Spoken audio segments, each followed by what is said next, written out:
Hello and welcome to The Rundown, a podcast from PoliticsHome. I'm your host, Alain Tolhurst. With me to look ahead at the upcoming year in politics is my colleague, political editor Adam Payne, and special guest this week, Natasha Clarke, chief political correspondent at The Sun.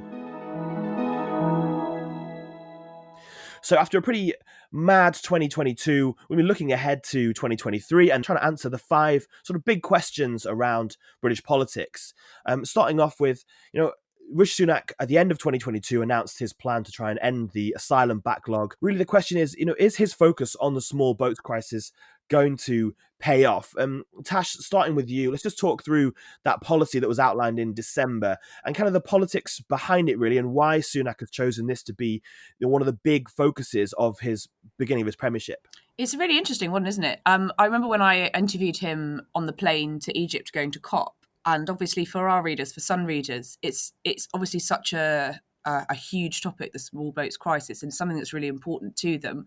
And I was really surprised to hear him say, this is one of my absolute top priorities that I'm working on in government. Because you wouldn't think naturally that would be one of his policies, the sort of thing that he'd be interested in. No, right? Definitely. It's not naturally sort of, I think, his sort of stomping ground. It's also like he's never been Home Secretary, so he's probably never had to sort of see this up close. But I think what he realised was when he became Prime Minister, he realised that he had to tackle some of the top priorities that the Conservative Party as a whole wanted him to deal with. But also it was a good way to reach across to the right of the party and to focus on some of the issues that they cared about too.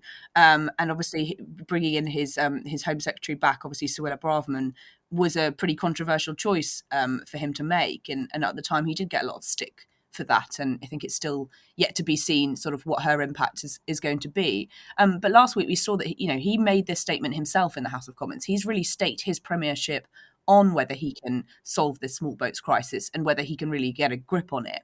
He made some pretty bold promises, getting the asylum backlog claims down by basically the end of the year, end of 2023, is a pretty big task, and it's quite daunting. And it's it reminds me a bit of when we were in the pandemic and Matt Hancock said, yes, I'll get to 100,000 tests a day, and that was a pretty big target. Yeah, you make yourself a bit of a hostage to fortune, don't you, by putting in something like that? Because it does mean that if we were to be speaking at this time next year and the backlog has not come down, maybe even gone up if things get really bad, you're then going to have to try and sort of spin that and say, well, look, this is one of the big things I said I was going to do, and actually it's not happened yet. Yeah, definitely. And he and Suella have been working up this plan. There's lots of aspects to it. They want to put in more caseworkers to try and drive that backlog down. They want to essentially get to change the law. We expect that to be coming shortly in the new year to try and basically, if you come to the UK legally, aka on a small boat, which they've now deemed to be an illegal act, you will no longer be able to stay in the country. So it's pretty tough talking. It's a pretty ambitious plan. I'm sure there's some bits that will probably make a difference, some bits that might not. But I think he realises, and I think Suella Braverman realises that this is just one thing it's not just one silver bullet solution. There's probably lots of little things that they can do to try and make an impact. He's staking his premiership on this. If in another 12 months he can't be shown to voters to have driven down those numbers, then that's really going to be a problem for the Tory party come the next election. Yeah, adamant. And on this, obviously, I guess part of the thing is that he's inherited a pretty fractious and fractured Conservative Party. We've seen that there have been dividing already on various things like housing and onshore wind and lots of other issues. It does feel as though perhaps one of the reasons maybe that Sunak has chosen this as a big part of his premiership is that it's the one real sort of subject area that actually Conservative MPs are quite united on, and perhaps is that part of the politics behind it, that he's chosen a topic that he thinks that actually pretty much everyone in the party is behind him on dealing with this. I think that's a very good point. And you actually look at what Number 10, the government, has actually done since Sunak came into Downing Street. It hasn't really done that much. When you're in Westminster, a lot of people joke about how boring it is at the moment. I mean, partly because we've all got withdrawal symptoms from the chaos of the rest of the year. But if you look at what the government's actually done heading into Christmas, obviously the cost of living is the number one story. We've had this announcement on small boats and how to tackle that. But the government hasn't really done much else. And when you speak to people in Downing Street, they say that heading into Christmas, they had some objectives. One, they wanted to deal with the bread and butter issues, which right now they see as the cost of living and small boats. And two, they wanted just to avoid Yeah. Tory party infighting. They just want things to be calm and as convivial as possible heading into the new year. So Alain, you referenced house building and onshore wind, two issues on which government struck a compromise with backbench MPs.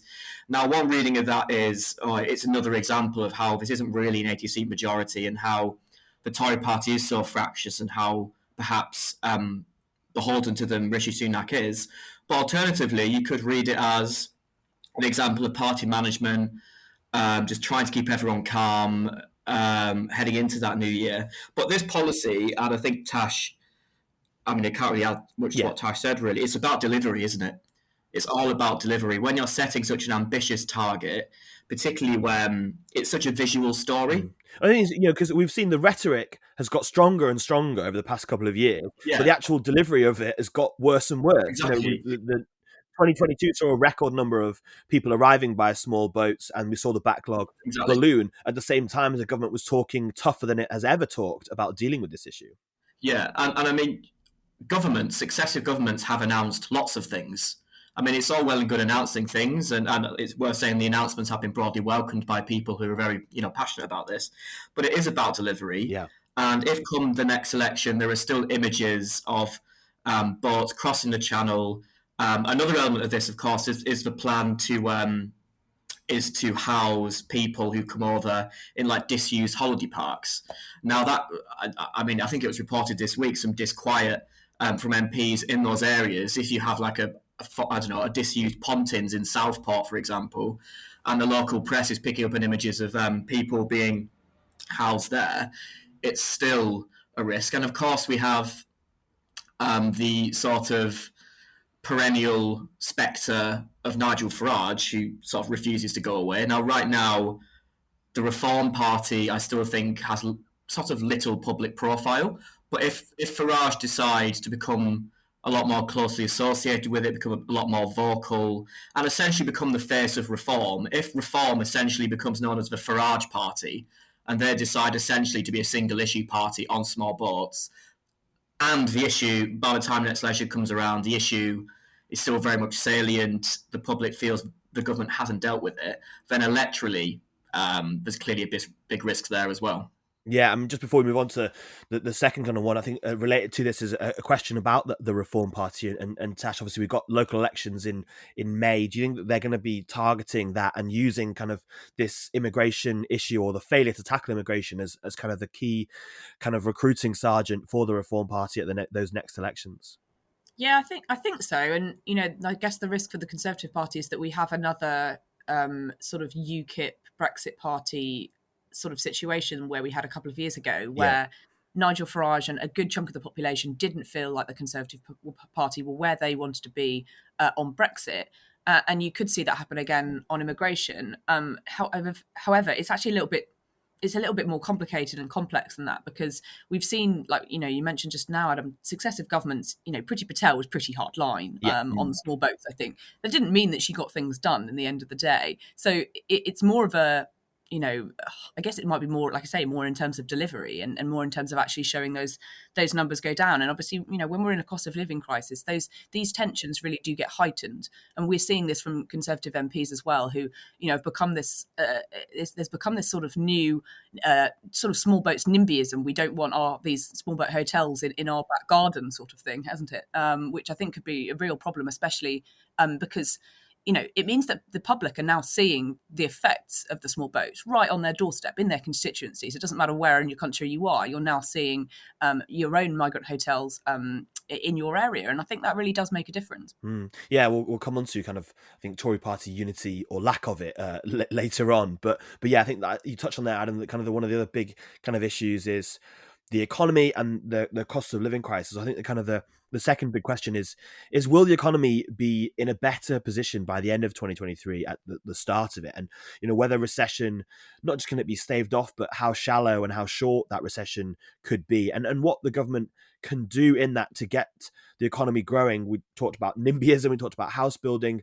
one of the things that the government can do to try and improve growth is by getting things going, by getting infrastructure being built, and obviously also again the kind of impact of the strikes. Where do you kind of see the economy being by the end of this year, Adam? Do you think we are going to be in a better place? Is inflation going to come down, or are we still going to be talking about dealing with these massive problems in the economy by the end of the year? God, what a question, Alain. Well, yeah, I didn't say it was going to be easy. I didn't say it was goodness going to be easy. me, that's not very Christmassy at all. I think it is predicted by the OBR, isn't it, that inflation will come down next year. What is it? Is it around 10 or 11% now? Yeah, we're still in double digits. Yeah, and I believe it's expected to start falling early next year, and then perhaps by the end of next year, is it around 3%, something like that?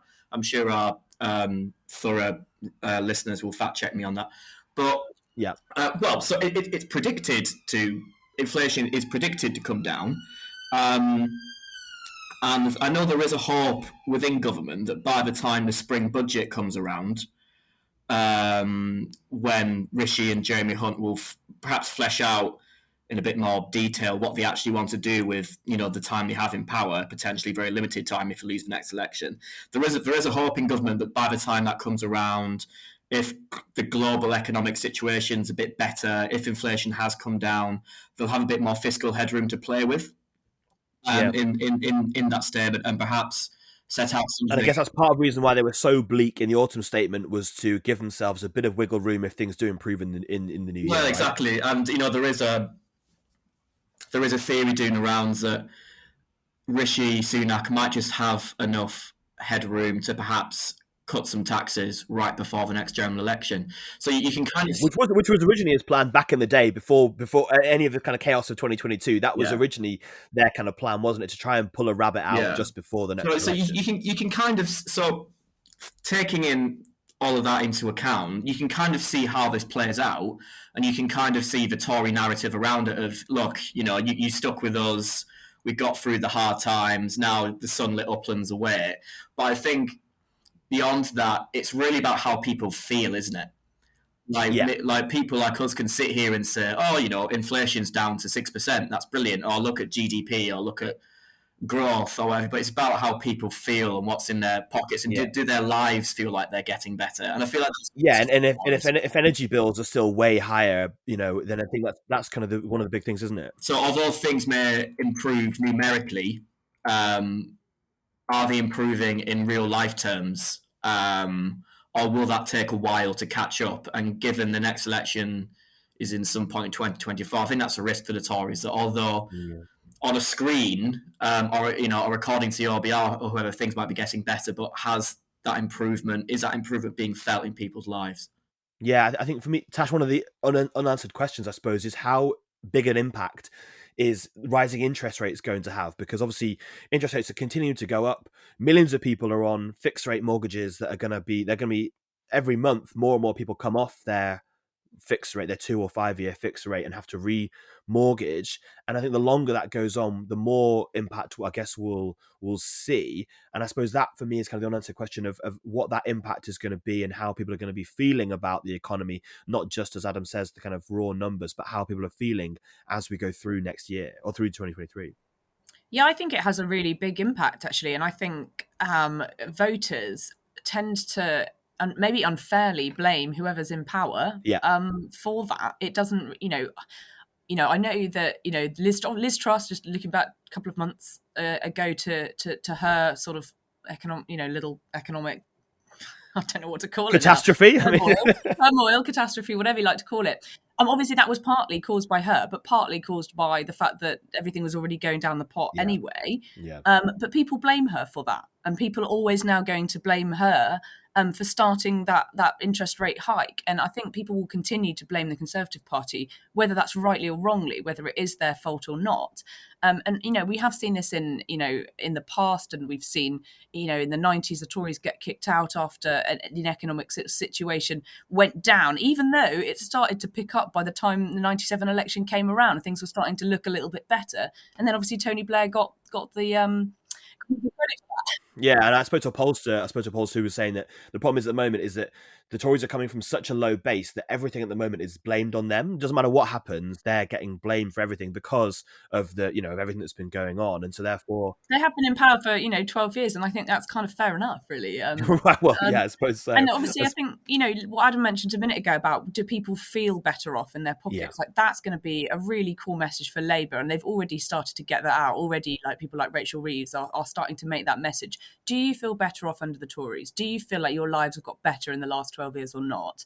And that's going to be a really powerful argument for them to use in the next election and coming up to it. Yeah, absolutely. And you touched on Labour there. That's kind of the third question, is really that will Labour hold on to this massive polling lead they've now got? I think at the start of 2022, they were maybe about 4 or 5 points ahead. They're now constantly sort of 20, 25, sometimes 30 points ahead. We saw an MRP poll in December suggesting that they have something like a 300 seat majority. For me, the big question is, can Starmer can maintain that lead? He's someone whose personal ratings have sort of lagged behind a bit of Labour's overall polling lead. Can he present a vision, I suppose, for what a Labour government would do? Can they look like a government in waiting, or are they going to continue to rely on the Conservatives making a mess of things? Adam, what are your kind of thoughts on that? You went to see the kind of Labour, their business meeting they had with lots of people in the city in December. What do you kind of feel there? Do you think they are moving in that direction? What's so interesting about the polling at the moment is that, Alain, you talked about how Keir Starmer, although he's relatively popular, he's not as popular as his party. Yeah. Whereas Rishi Sunak is far more popular than his party. Like, if it wasn't for... As Boris Johnson often was as well. Absolutely, yeah. And if you look at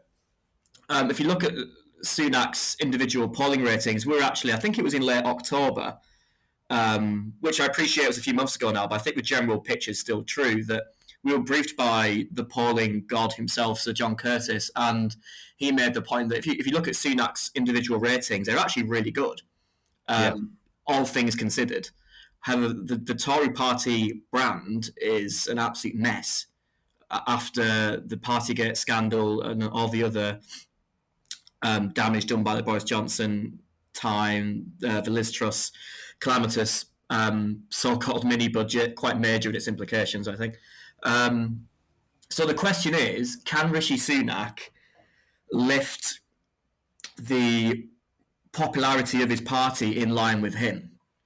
If he can do that, historical polling tells you that the Tories could potentially still win the next election. But that's an absolutely massive if, isn't it?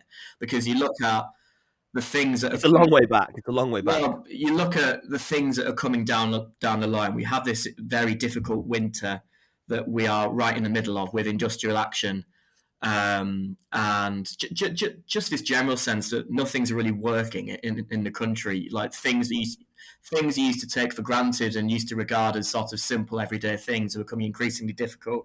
Then you mentioned interest rates a few moments ago. Then you've got energy bills. The NHS, we haven't talked about the NHS yet and what's going on there with enormous backlogs. So you look at what's coming in the next year or so right now, and you look at where are the opportunities for Rishi Sunak to really shift the dial in regards to his party's popularity. Right now, I mean, underlining that point, because so much can happen in politics, as us three know fine well from 2022. There don't seem to be any opportunity. There don't seem to be any obvious opportunities where Rishi Sunak can really turn it around. No. No. I suppose that's my point. I suppose, Natasha, is that the Tories are going to continue to sit low in the polls. Keir Starmer at the moment, a lot of people talking about that's Labour's polling lead is maybe a little soft because it's about people being angry at the Conservatives, not necessarily being very pro Labour or pro Labour's vision. Do you think that Starmer is going to be able to set out that vision and become, beloved, I suppose, in a way that will win an election? Because people do vote for a leader. People do look to that person and say, do I want that person to be in number 10? Do you think that he's going to be able to convert that this year? And if so, what does he need to do to win over papers like yours, I suppose, and also to win round voters who switched from Labour to Conservative in 2019? I think we should not forget that Keir Starmer is not Tony Blair, and like, despite people comparing him to him, like, they're not the same. Like, he doesn't Yeah. have that same star quality magic. I talk about this all the time. Magic sort of sparkle dust that some politicians have, like Boris has, like Tony Blair had. I don't think Keir Starmer has that. Let's not forget that this polling lead that Labour have at the moment is incredibly soft, and it also doesn't mean that it's there. I don't think he can take it for granted, and he knows No. that. And I think obviously we have had some incredibly dire polls for the Conservatives, but then since Rishi's come back in, he's not really had a bounce.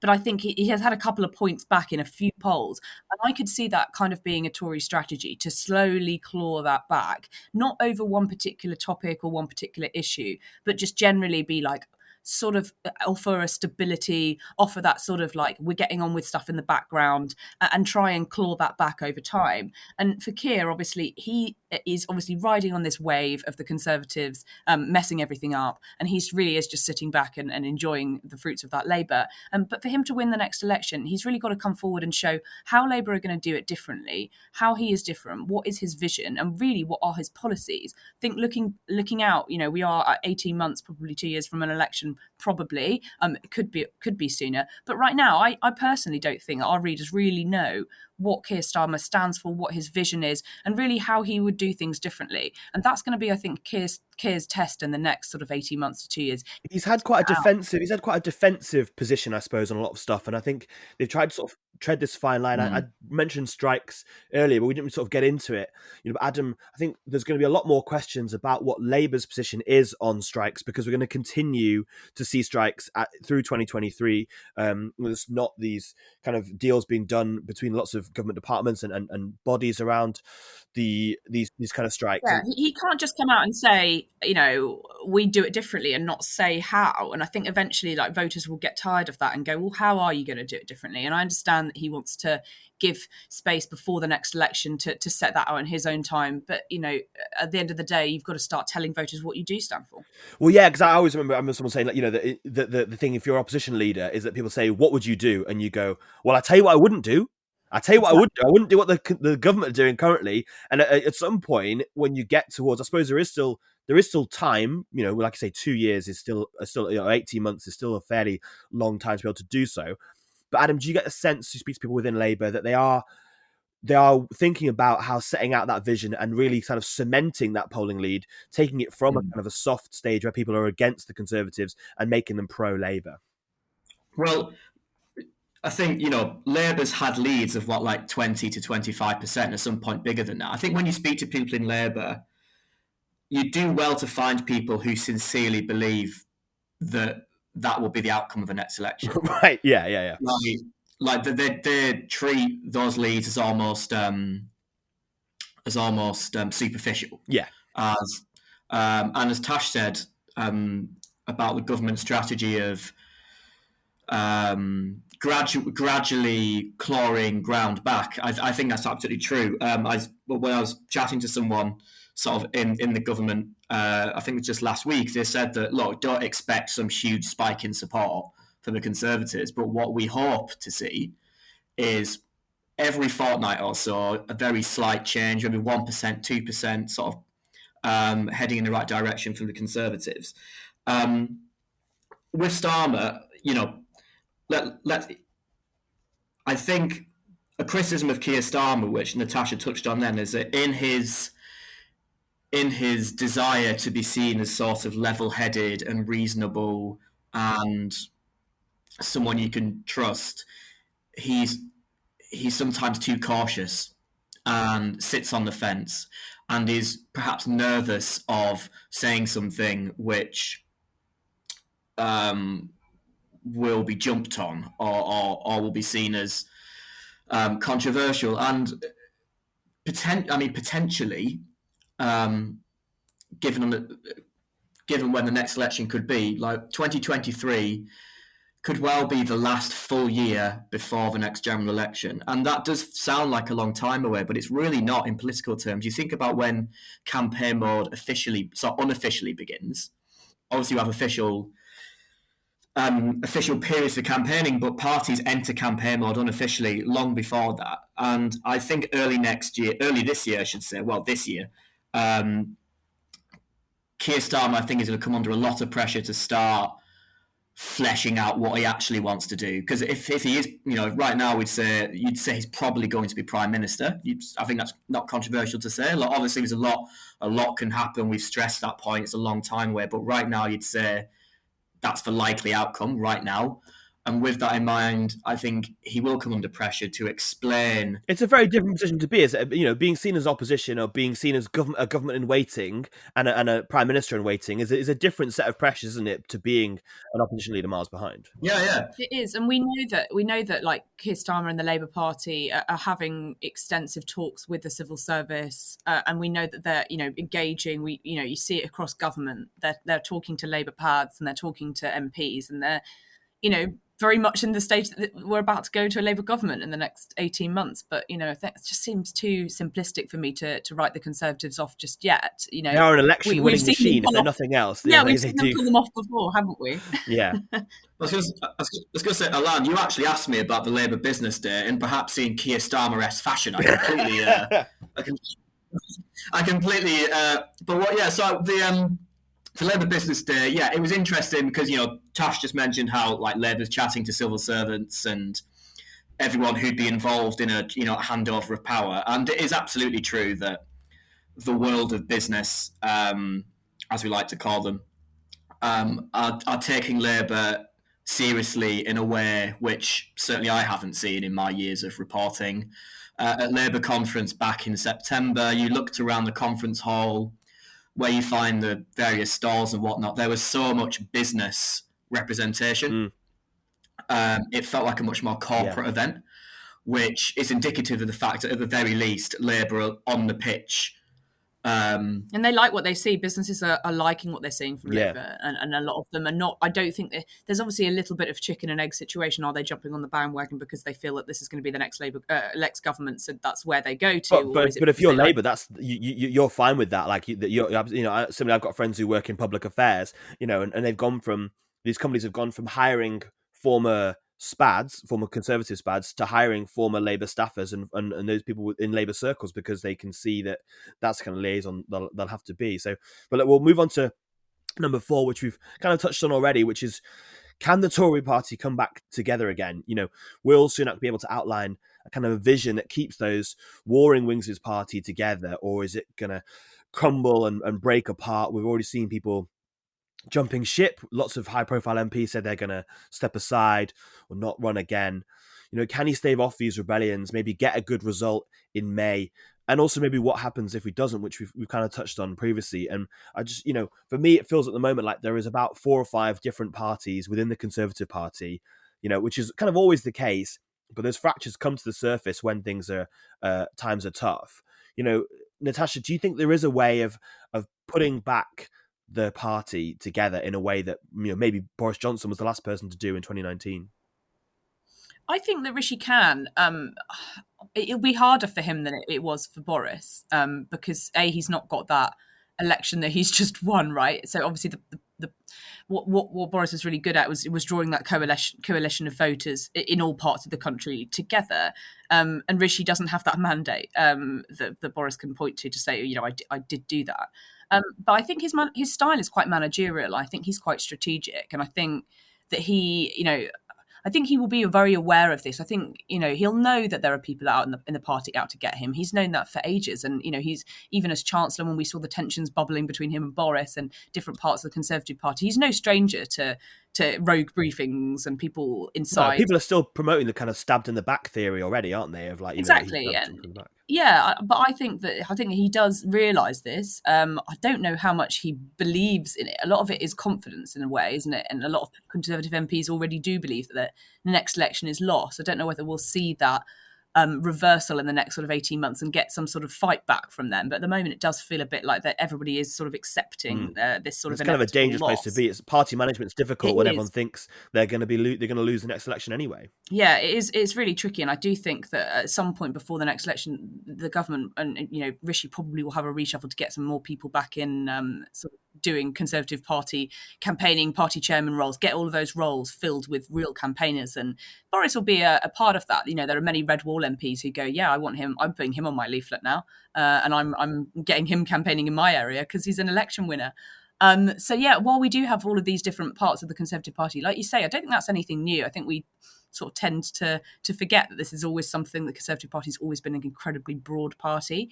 Yeah, they're a big tent. Yeah, yeah. Rishi knows that he's got people on one side of the party that don't like him. He knows he's going to have a lot of people that are never going to get on board with him. But I think there is a good chance that he can pull that together. And like I say, I wouldn't ever want to rule him out winning another election. No, Adam, we talked about sort of Tory strategy. I remember speaking to someone earlier who was saying that it was like David Canzini was talking about, like, get the barnacles off the boat. Just focus on the things that you really need to. Don't get into broader kind of policy issues, and in a sense, almost govern like you're a minority government rather than a majority one. To just try and focus on those things and try and pull everyone in the same direction. It's a massive job. Do you think Sunak is up to it essentially in 2023? Well, it does. I mentioned earlier how heading into Christmas, there was this truce in the Tory party. Look, the various factions who may have disagreed on policy and perhaps at a different point would have taken the fight to Downing Street over this and that, but generally, decided, let's just wait until 2023. There was this sense that we just need Tory party unity, we just need calm. But equally, it does feel like with this Tory party that all it needs is a bit of a poke, a bit of a shove perhaps, and an almighty fight could break out. The Tory party, I think you both said, is it's the most successful election-winning machine in a democracy in the world. A big part of that has been the fact it is a broad church party. It does represent people from across the Conservative spectrum. But right now, I remember having a chat with an MP the other week, and he said that it's quite hard to find things which connect all Tory MPs now. Like, you can pluck an MP from one side of the party and compare them with an MP from the other side of the party, and this to find things they have in common policy-wise, or perhaps it's increasingly difficult. However, the Tory party, another reason the Tory party has been good at winning elections is because it's good at coming together to win elections. It's good in a way the Labour Party really isn't, I think. It's good at putting their differences aside and coming together in the name of victory. And could that be the economy? We've seen time and time again that, under David Cameron and George Osborne, that was their overriding goal, was we're going to fix the economy and we're going to get Britain back on track or whatever. And that was only we can be trusted to do so, right? Yeah, exactly. And if Rishi can say, I'm the one to do that, and point to him and Jeremy Hunt having some sort of success in the next 18 months with picking the economy up, driving inflation down, paying back some debt, that could be a uniter for the party ahead of an election. But, it depends on that delivery, doesn't it? Yeah, and also I think Alain, and I wrote this in a piece that went out over Christmas. I think the summer is going to be a really key time for the Tory party. We have the May local elections, the results of which clearly are going to be pored over and indicative. But also, I understand that in December, on December 5th, we had that CCHQ deadline of MPs announcing whether they're going to stand down. I understand that there's a number of Conservative MPs who told CCHQ in December, I'm planning to run again, but we're actually going to decide in the summer, because by that point, the May elections are out of the way, and there's just a sense that if by the summer the polling hasn't really shifted in a big way, the party finds itself in a similar position, that at that point they'll decide to stand down. And Natasha, you talked about sort of the pessimism in the Tory party and the dangers of thinking you're going to lose the next election, that sort of self-fulfilling prophecy. I think in the summer, if you start to see lots of MPs announcing they're standing down, then that could only fuel this sense of defeatism and fatalism. Yeah, it's quite demoralising, isn't it, when you sort of see that, If the economic picture looks rosier, if the May local elections aren't as bad as the Tory party fears. And there's an interesting question as to just how bad those elections can actually be for the Tories, i.e. what's actually up for grabs there. If they don't turn out to be that bad and MPs decide to themselves, actually, you know what, I think I've got a fighting chance of the next election, then we could see a whole different narrative. Yeah, just before we move on to the last big question, we talked about Boris Johnson and kind of the spectre that he still hangs over the party. We saw both him and Liz Truss backed an amendment, Simon Clarke's amendment on wind farms. We saw Boris Johnson, I think, signing up to Jonathan Gullis's 10-minute rule motion, which obviously was kind of again against trying to force the government's hand on stuff. How much do you see him working in the background, and do you think that as Adam says, these May elections, do you think that Boris Johnson sees that as the final opportunity for a kind of a tilt at the top job, do you think? Or do you think that the 2023 is the year maybe when Boris Johnson finally toddles off into the sunset, goes back to his plough as Cincinnatus would have done, and makes more money in the private sector?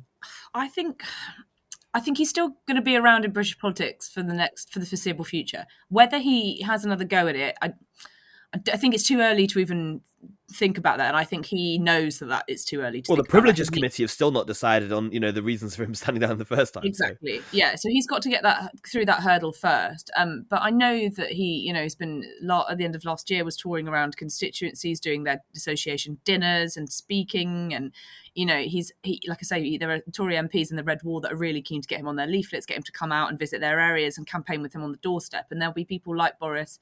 Like Priti Patel, I'm sure will also be a sort of part of that, because they're popular. They're popular with the party members, yeah. And we forget that actually Rishi was very unpopular with the party members. And it's unfinished business, I suppose, for them. Like they feel that it didn't come to a natural conclusion for them. People like Boris and Priti Patel, there was more to be done.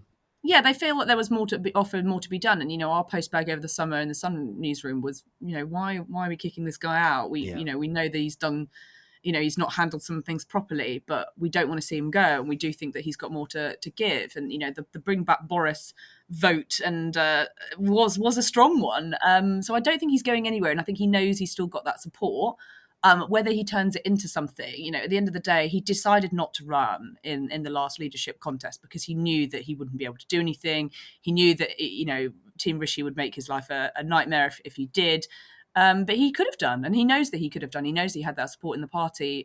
So, yeah, I don't think we've seen the end of him just yet. But whether he makes a proper comeback, tries to do another tilt the top job, I'm not quite sure about that. It would be very Boris if he just sort of let that be his legacy, and just let it sort of be, I could have done it, but I decided not to. And, I had all this support, but actually, I've decided for the good of the country, I'm not going to do it again. Yeah, and works on his memoirs.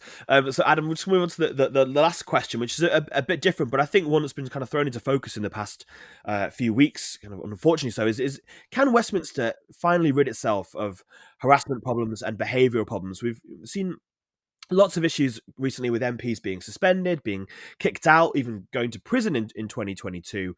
And there's a real feeling, I think, that there's been a failure to grasp the situation since the kind of last big scandals, of 2017 and 2018. The kind of incoherent complaint system. You've seen some MPs named, some not named, some investigated by the party, some investigated by the police, some investigated by bodies within Parliament. Is that going to be fixed? And also kind of the underlying causes behind the reason why we see lots of these cases come to the fore. Do you know what, Alain? I've been doing this job for 6 years and I've been in the lobby for 4 years, I think. And I think every time I've sat down to have one of these sort of big conversations, either rounding up or previewing, this question always comes up. We always say, is this the moment when there is serious change, when things improve in a meaningful way? And clearly the fact we're having this discussion again, the answer's been no. I mean, we could devote hours of podcast to this, but I think right now Parliament as a workplace, as a place of work, and the structures within it for raising complaints, for those complaints being dealt with, are fundamentally inadequate. They don't work. Clearly, they haven't worked. the fact they haven't worked, I think, deters people from referring to them, leaving them with little alternative. And right now, I mean, there's a lot of chat about how things need to change. Well, when the Me Too movement really exploded, was that a few years ago now? I remember there was a lot of chat about how this is the moment things change, and since then things haven't really changed. Yeah, there was the creation of the Independent Complaints and Grievance Service was brought in, but it wasn't. Not all the recommendations were brought in. Lots of the cases that have come through that have taken an inordinate amount of time to come to fruition, which again doesn't breed kind of confidence. There's a Speakers Commission led by the Common Speaker Sir Lindsay Hoyle into changing things. Tash, do you think that we are going to see meaningful change, or is part of the issue that essentially, while you always have politicians helping to decide these things, they're never going to necessarily put in place something which really holds them to account? Yeah, and like Adam and you both have touched on, the systems that are in place are incredibly complicated. There's, I think, 3 or 4 different types of complaints procedures, depending on where you are, like whether you're on the parliamentary estate or not, whether you're an MP or Yeah. not, who you want to complain to. Do you want to complain to the party or the parliament sort of system? And yes, it does take a very, very long time. Are we ever going to completely solve this? No, because it's a problem that can't ever be completely solved in a way. It's like trying to say you want to stamp out, crime or like stop all road deaths. It's just not. I don't think it's possible to completely eliminate it. But equally, we have made a lot of progress, and I know it's actually kind of it's sad to sort of say it in these terms, but my colleague Noah Hoffman, who wrote the Chris Pincher story, which obviously led to the downfall of Boris, it just shows how very important this is still. We also had a by-election a couple of weeks ago in Chester with the Labour MP who was accused of sexually harassing someone as well. The fact that we can go from this being reported, a system having a look at the complaint, to a period where that MP in question decided to step down and have a by-election, does show that there is, we are making progress in terms of doing that. Right. It's sad to have the problem is that sometimes progress looks like an increase in cases because we're actually seeing cases being reported, and therefore, if you look at the list of MPs currently under investigation, the list of independent MPs, there is a large number, both Conservative and some Labour MPs as well. But I still feel that there still is that lack of confidence in Parliament as a workplace, really, and are we going to see a real change? That's what I think in 2023. I don't particularly think there's going to be any sort of eureka moment. I don't see there being another sort of Westminster sort of style scandal erupting, like we probably did see with Pincher around that time. But it's just something that's going to low level bubble, I think, in the background, and we might get the odd case, the odd MP, another complaint, another suspension, another by-election, rather than it being a big part of the Westminster scene. Which, yeah, you could say is a bit of a sad indictment of a failure of Westminster workplace to really get a grips on it. I think we've identified sort of 2 different things, haven't we? Firstly, we have the issue of sort of when a complaint is raised, how it's dealt with practically. So Natasha talks about how there's been a case recently of a complaint being raised against an MP, and that MP forced to stand down, by-election, new MP. So in that case, you could say, practically, that's an example of how, although while there's still a long way to go, there have been positive steps forward. But then also, well, even in that case, though, it took a long time for that to come through. The MP was against it, and they stood down. Yeah, but then there's also the culture of Parliament, which is a completely different thing. The culture of Parliament, i.e., how people in positions of authority treat others, treat those perhaps junior to them. And that is something that's not about so much practicalities, that is about culture, and that is a whole different question. And it's not just unique to Parliament, although it is certainly exacerbated by structures within Parliament, but it's not unique to Parliaments across society. in different professions and in different settings. And that is a whole different question, which clearly isn't going to be resolved in the year 2023. Yeah, I think you're right. The power structures I think are in place. I just think that people look to Westminster as being perhaps somewhere that should set an example. And I think unfortunately we've seen a lot of reasons why it's been setting a very bad example. I guess maybe there are structural issues at play. The fact that you lock all these people away from lock us in a building with lots of alcohol, away from home, etc., etc. Lots of underlying reasons why there's sometimes bad behaviour. But I think broadly overall, yeah, but I think so. There is a paradox and a depressing one in that Parliament should be a standard bearer in public life, but yet it's a uniquely terrible place to deal with this cultural problem. Yeah, absolutely. Right, well, just before we wrap things up then, I want to ask you both, what are your I love asking people for predictions because I love seeing them wince. When you ask them for their predictions for 2023. What do you kind of predict? I mean, obviously, I'm not expecting there to be maybe 3 prime ministers in a year like we had in 2022, but what are you kind of expecting to see, in the things that you cover? I know obviously, Tash, you've covered a lot of environment stuff. Is there any sort of big things you're expecting to come in that area? What to kind of look out for in 2023? Sounds like Adam might want to start with that one, I think. With environmental predictions? Yeah, predictions in general, Adam. I'll give you one, Alain. This has huge potential to age badly. I think in the year 2023 that the UK in the EU will finally reach a deal on the Northern Ireland Protocol. That's a good prediction. Ooh, okay. I guess and then the second part, I guess, is a prediction as much as it is a hope. I think that on the back of that deal, the Northern Ireland institutions will get back up and running. Right. Well, you heard it here first. That's my first I'm one. going to go quite simple with mine. I think Rishi will survive the year. Yeah. Okay. I think there might be a few stumbling blocks, but I don't see him. Like, there are some MPs talking about sort of another sort of summer coup against Rishi if things don't improve. I don't think we're going to see that. I don't think that Rishi is going to face another leadership challenge in the next year, just because of the fragility that and the instability that would cause. I think he's probably safe for a little while, even if his Tory MPs and his party might be a bit fractured. I don't think they're going to try and boot him out. Okay, well that's good. Well, I'll have to get you both back this time next year, and we can see how well or how badly those predictions have aged. I'm gonna not give you a prediction because that's not my job, so that's fine. My prediction. It is a bit of a cop out, but that's my job. I'm the host, so I get to decide. That's all we've got time for this week, but you can read all the latest on the big stories from Westminster at PoliticsHome.com and keep right up to date by subscribing to our 7-day-a-week newsletters by clicking the link in the top right-hand corner of the website. Thanks to my guests, Adam Payne and Natasha Clarke. Thanks to you all again for listening. Please subscribe wherever you get your podcasts and leave us a review. If you want to get in touch, then reach out to us on Twitter at PoliticsHome or email us via news@politicshome.com. But for now, I've been Alain Tolhurst, and this has been The Rundown.